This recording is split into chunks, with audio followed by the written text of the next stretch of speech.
Yes, that's me, Ranger 1, flying a reserve British biplane, a Fury Mark II, in a realistic battle in the Alps.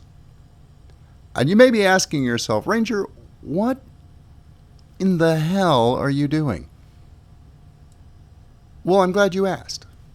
As most of you probably know, Gaijin briefly decided it was a good idea to run realistic air battles on arcade maps, which in theory isn't a bad idea. It adds a lot of variety to the combat, the scenery is gorgeous, and, well, as I said, in theory it's not a bad idea, except the maps are way too small for realistic battles. Even if you want a fast-paced battle, they're still way too small for that.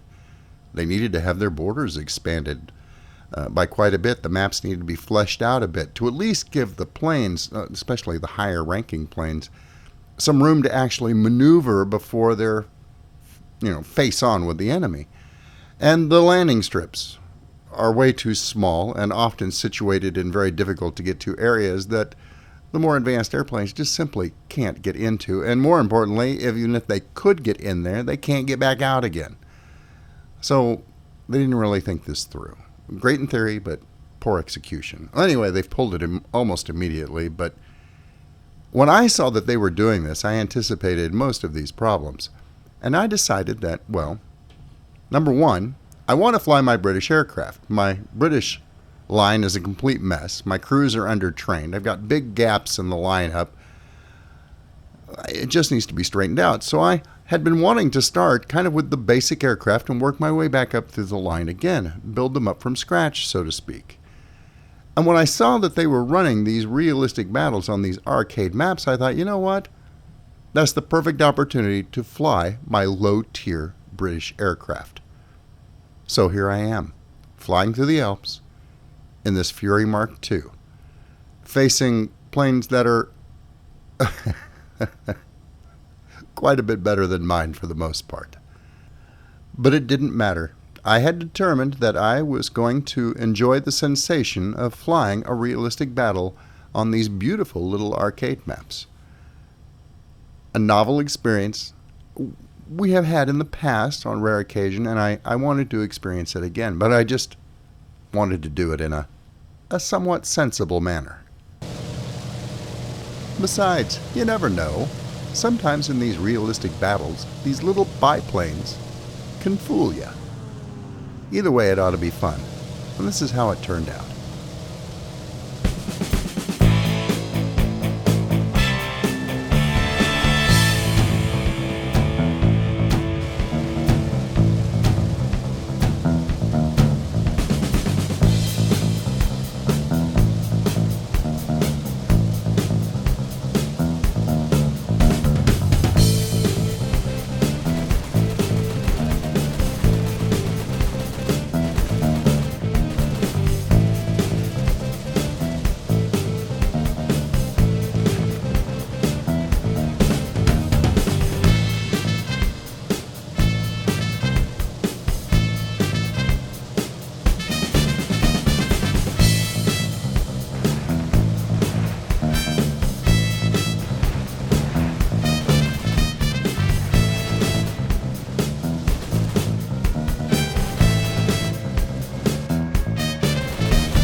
Well, one biplane down, and I've just managed to critical Broda here in his BB-1. I have chewed off most of his rudder. Now he's going to dive and pull away, and I'm going to expend the rest of my ammunition in a last burst to see him on his way. I just have to hope that I've done enough damage to him that he can't make a landing. And as it turns out, within just a couple of minutes, Broda's going to nose in and be out of the match. So that'll be 2 kills for the little biplane. But now I have a big problem. I don't have any ammunition left. And as I look over to my left in the direction of the friendly airfield, I realize that there's a couple of Hurricanes down there mixing it up with 3 or 4 enemy aircraft. And yeah, I'm out of ammunition. That's a problem. Fortunately, though, there's no shortage of mountains in the Alps, so I'm going to cut around to the right and keep a convenient mountain between myself and the enemy team. I'll have to struggle a bit to gain altitude. There's a pass up here to the left that I can just barely make if I play my cards right. But I've got to plan how I'm going to get through to my airbase to rearm without getting myself shot down. I realized and acknowledged that, yes, the situation was pretty grim. Those 2 Hurricanes over there were fighting for their lives, and, well, it didn't look like they were going to survive for very long, and indeed one of them is about to get shot down. But I decided the only way through this mess, I needed to think British. After all, this was starting to remind me of a typical Bond movie. Circumstance forcing me to fly through the majestic Alps in a classic but antiquated biplane, out of ammunition, attempting to defeat my well-equipped adversaries with nothing but British ingenuity and nerves of steel. Well, and perhaps the occasional helping hand from a brave but ultimately expendable ally. But if this match were to truly play out like a Bond movie, that would mean that I would have to end up winning the match by causing the gruesome and preferably somewhat comedic death of every last player on the enemy team. Well, there can be only one response, of course. Mission accepted.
Well, that's a good start.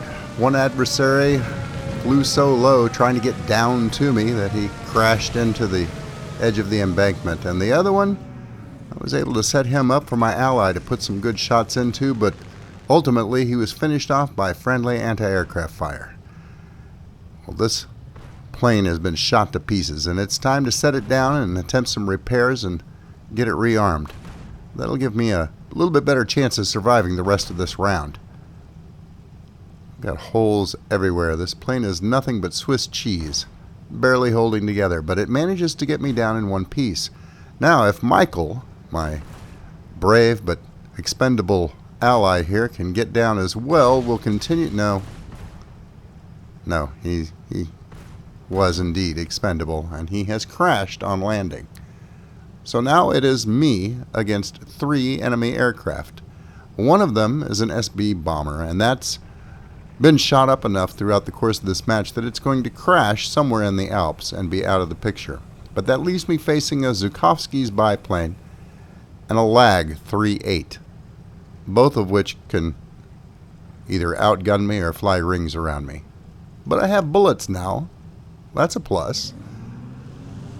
I decide that I'm going to have to go hunting them down. Obviously, they're not going to be stupid enough to come after me at my own air base, especially after what happened to these 2 fellows that just tried to do that very thing.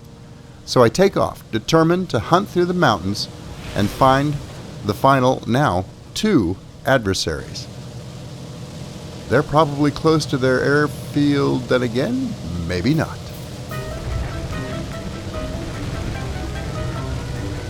Yep, there's the Lag, flying right over my anti-aircraft batteries.